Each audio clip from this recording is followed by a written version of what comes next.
kutoka Temeke ziliko studio za Salamba TV, Kajinjere TV. Sisi pia tulifika hapa.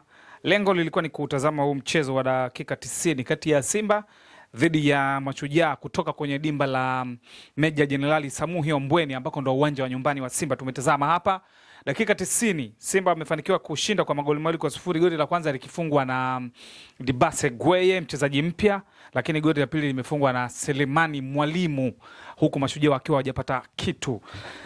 Tuzungumze Dominic Salamba, umeutazama mchezo, lakini kubwa zaidi nadhani akili ya wanasimba baada ya mchezo huu wanawawaza wa Tunisia ambao wamekusha anza kuingia jijini Dar es Salaam kwa ajili ya mchezo wao wa siku ya Jumapili. Mawazo yanakwenda hapo. Kwa hiyo wao wanasimba wanachokifanya manaki wanaangalia performance ya mchezo huu, wanawaza na kile kitakachokwenda kufanyika siku ya Jumapili. Wewe umeutazama mchezo? Nafikiri ni mechi ambayo ni kama mechi ya Yanga iliyopita.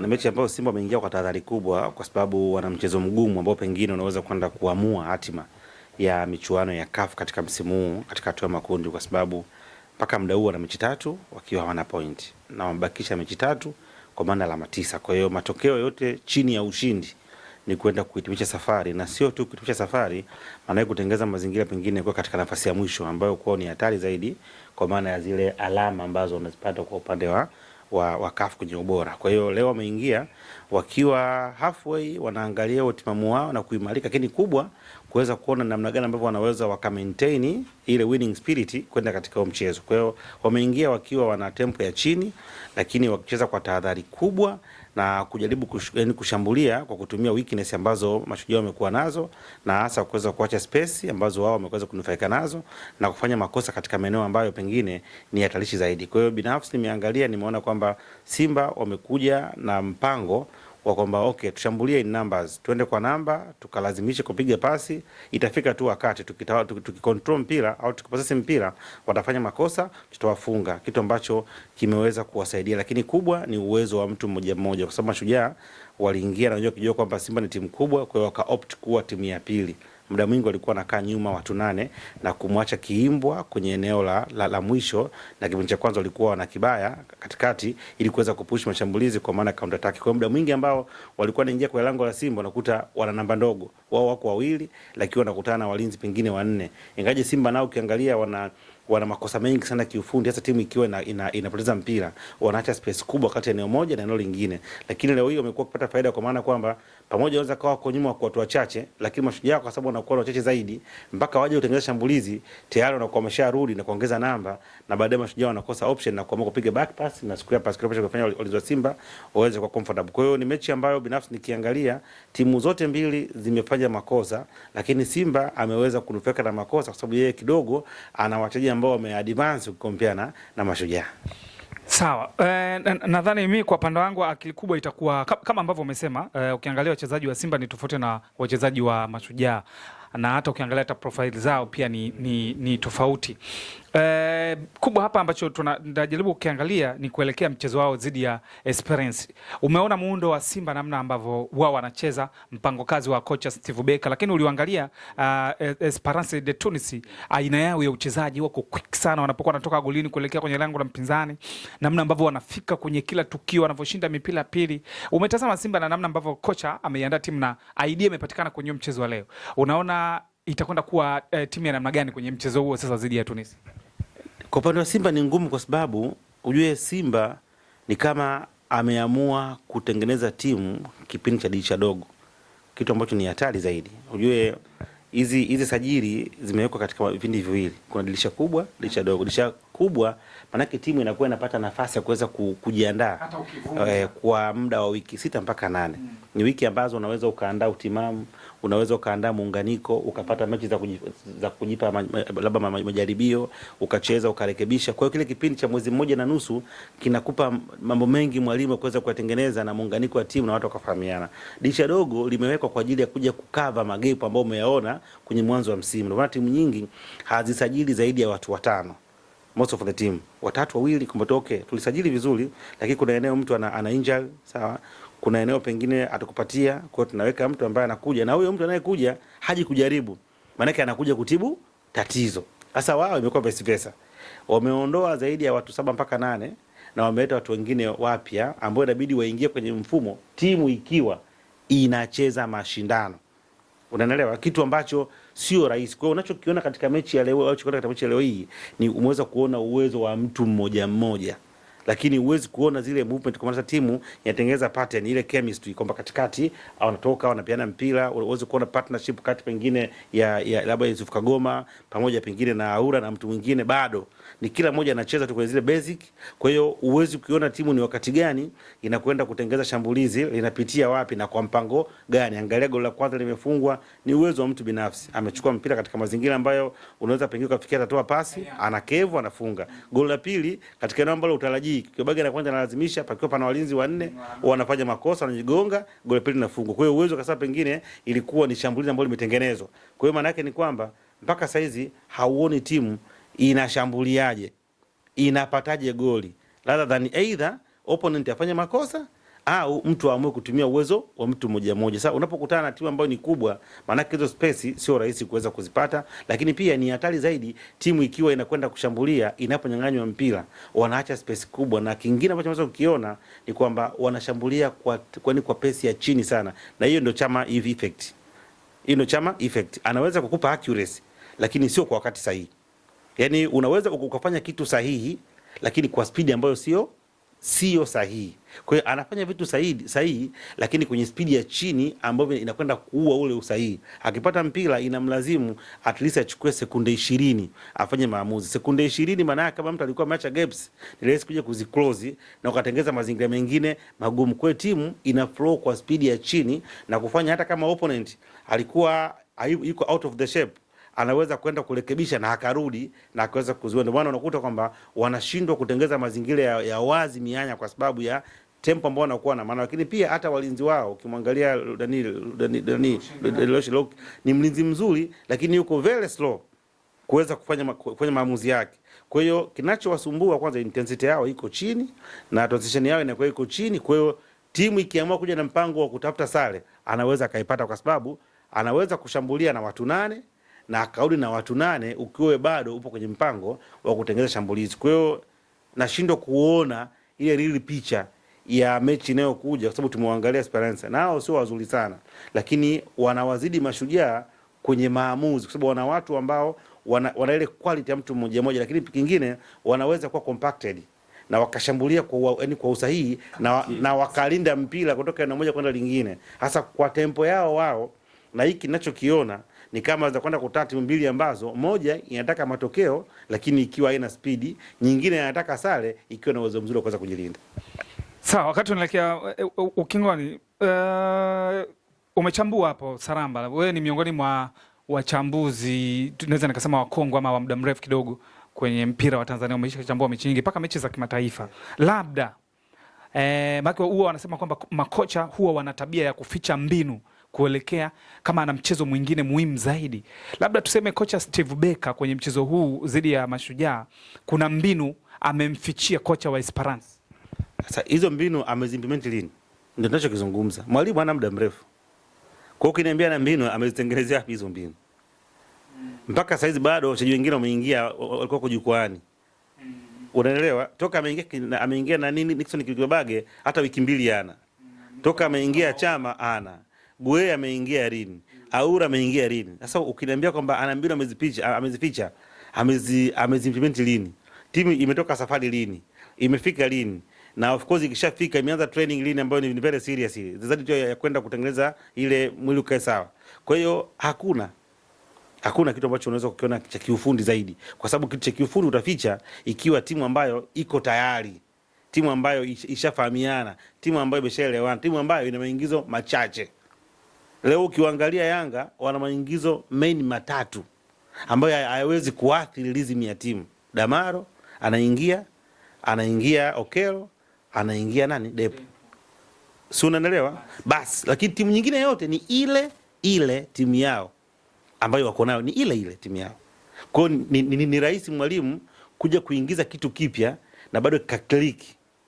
Na ndio ukiangalia eneo ambalo Yanga wamekwenda kuongeza mtu, eneo la Depo, sio eneo ambalo mwalimu atakiwa afanye vitu vingi vya kiufundi technical. Tayari walikuwa na vitu vingi vya kiufundi, mipira mingi ilikuwa inapita, alikuwa anakosekana finisher. Kwa hiyo issue sio tena kutengeneza mfumo, ni kutafuta finisher, tafuta. Eneo la ingine la pembeni timu ilikuwa inashambulia pembeni, lakini ilikuwa inakosa maarifa ya ziada. Kwa maana mtu akichukua mpira whether awe ni wingback au akiwa ni max au whatever, anashindwa kuwa na vitu vya ziada kuweza kuwachanganya walinzi wakaacha space. Unamchukua Okello unamweka yeye kwenda kuongeza mazingira magumu kwa pande pembeni. Eneo la katikati walikuwa wanakosa mtu ambaye anaweza kuja kuwa tight na kutengeza linki kati ya kiungo na washambuliaji. Unamchukua Damao unamweka. Kwa hiyo viungo wengine wakina Duke Aboyo kina Maxi wanakuja kupati tu. Kwa hayo ndio usajili wa dirisha dogo. Ni usajili ambao hauendi kutengeza the new system. Unakwenda kuongeza kitu kwenye kile ambacho unacho. Lakini leo ukiangalia hapa Chama signing mpya. Ukimwangalia mtu kama nani Kibabage signing mpya. Gueye signing mpya. Golikipa signing mpya. Sio Aura signing mpya. Unaelewa? Kwa hiyo kuna signing mpya karibia 6 zinaanza kwenye kikosi. Ikiwa ni mwalimu mpya. Lakini ikiwa mwalimu mpya, mwalimu aliyekuwepo timu nzima ambayo ilicheza michuano ile ya finali almost yote haipo. Kapombe leo hayupo tena. Anaingia nani? Duchu. Katika timu ambayo iliingia finali ya kombe la shirikisho walibaki nyota hawa watatu kwenye kosi ya Simba ambao unaweza kuona leo. Unaweza kumuona Kapombe na baadhi na Yusuf Kagoma, pengine sina mwingine nani. Lakini timu karibia yote imeondoka. Kwa hiyo unaweza kuona hizo changamoto ambazo Simba wanakutana nazo yani. Kwa hiyo inakuwa ni timu mpya ambayo yatengeza mazingira mapya ya kwenda kushindana katika michuano ambao wamekuwa wakichezea na kuifanyia kazi kwa muda mrefu. Sawa bwana, nikuokolee muda wetu, nikuokolee muda kutokana na muda wetu pia ni mchache. Labda swali langu la mwisho, unatarajia kuona nini kwenye mchezo kati ya Esperance na Simba ambacho hujakiona leo unatarajia Simba watakuonyesha? Kwa sababu tunafahamu, sio tunazungumza, tunafahamu kwamba Simba mechi 3 zilizopita hana pointi yote kwenye msimamo wa kundi lake kwenye ligi ya mabingwa. Maana yake akipoteza mchezo dhidi ya Esperance Jumapili, naweza nikasema sijui kama naweza hata nikafikiria kwamba Simba tuanze kumuwaza kuhusu safari yake ya robo finali. Nini ambacho unatarajia kukiona ambacho hujakiona kwenye mchezo huu dhidi ya Mashujaa, kwamba unatarajia Simba watakuonyesha ubora kwenye hiyo mechi? Ninachotamani kwenda kwa upande wa Simba ambacho unatarajia utakiona kwamba leo hawaja kuonyesha. Ninachotamani kutarajia kukiona. Maana unaweza ukatarajia alafu watu wasikionyesha. Ninatamani kuona Simba wakiwa na intensity, wakiwa wako self motivated. Mimi katika msimu toka imeanza sijaona Simba wakihamasika kucheza. Kwa labda wabadilike Jumapili. Kwa hiyo pengine hiyo mechi kutokana na pressure yake na kiu ya watu wengi inaweza kwenda kusaidia kuamsha hari. Wachezaji wa Simba hawana hari. Yaani wanacheza kama hakuna wanachokitafuta. Toka ligi imeanza, they are playing kama hakuna wanachokitafuta.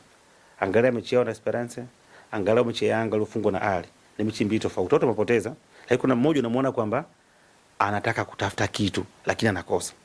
Alafu kuna mtu unamuona kwamba kama yeye ndio ameshinda goli moja na yuko ugenini ana cha kupoteza.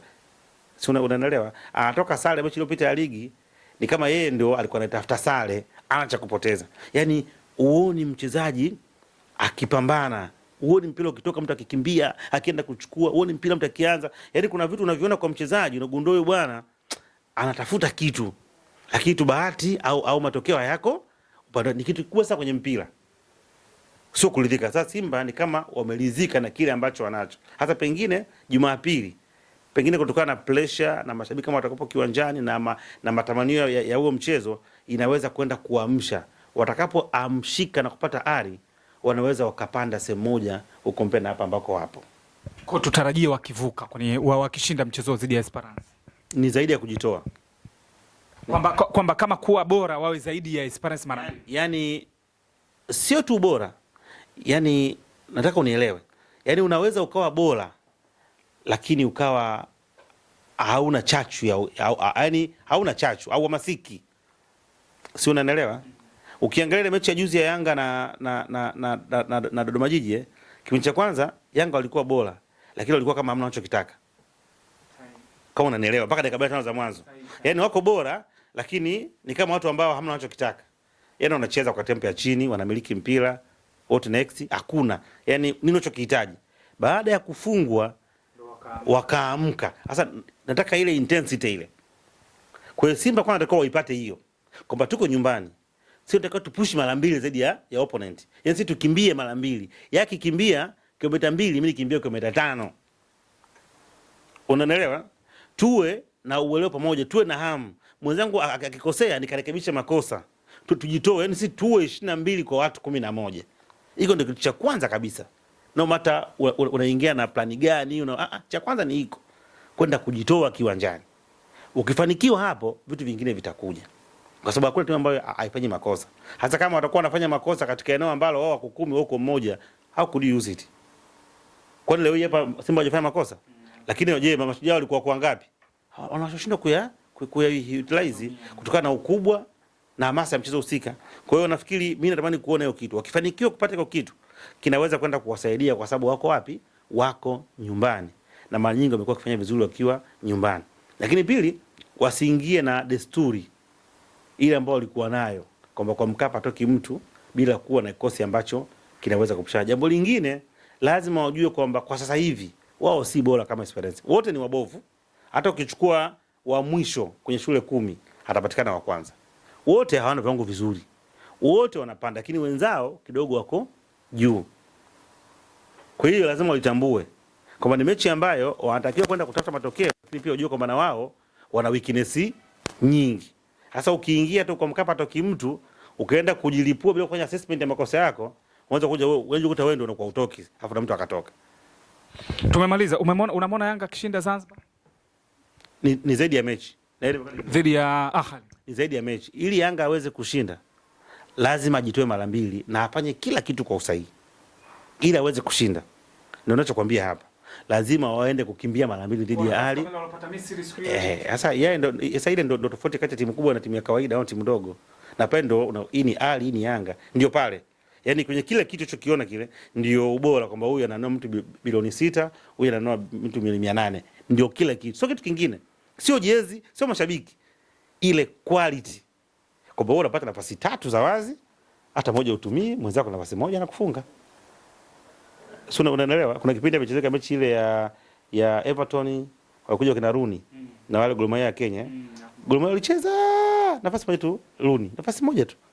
Moja tu. Mpira unakuwa na mapumziko. Katika eneo ambalo utarajia anachukua mpira anapiga mpira goli basi. Kwa pale yule Rooney na wewe ni Mkenya, sio matokeo kwa wapi. Hiyo ndio tofauti. Sasa unapokutana na watu kama hao, jambo la kwanza ni utilize space. Kwa sababu utapata nafasi nyingi. Mechi na Dodoma Jiji utapata nafasi 10. Utafunga 2. Ukiangalia juzi mtu kama Depu kapata nafasi karibia 6, kafunga ngapi? 2. Lakini mechi ya Ahali itatokea nafasi kwa ukishinda kuitumia imekula kwa. Kama tulifanya Dube zidi ya Farama. Kwa hiyo wakienda kwa nidhamu hiyo, wakaenda kwa intensity ya juu kwa sababu na mechi ni saa 10 na hali ya Zanzibar obviously intensity ya Ahali haiwezi kuwa kama ya kule kwao. Hasa muda wa mchana. Tunafahamu hicho kutoka Afrika Kaskazini weakness zao. Kwa hiyo wakiweza kumonopolize hiyo, they can win game. Lakini unaona Yanga wakienda robo final. Hiyo mechi ndio ina maamuzi. Matokeo yote dhidi, yani wakipoteza hiyo mechi au wakatoka sare, wataingia kwenye hesabu za vidole. Hiyo mechi ni ya kushinda. Kinyume na hapo unaingia kwenye hesabu za vidole sasa kwamba hii ukijumlisha hii ukikana hii ukitoa hii inakuja kuwa hivi. Shukrani sana. Asante.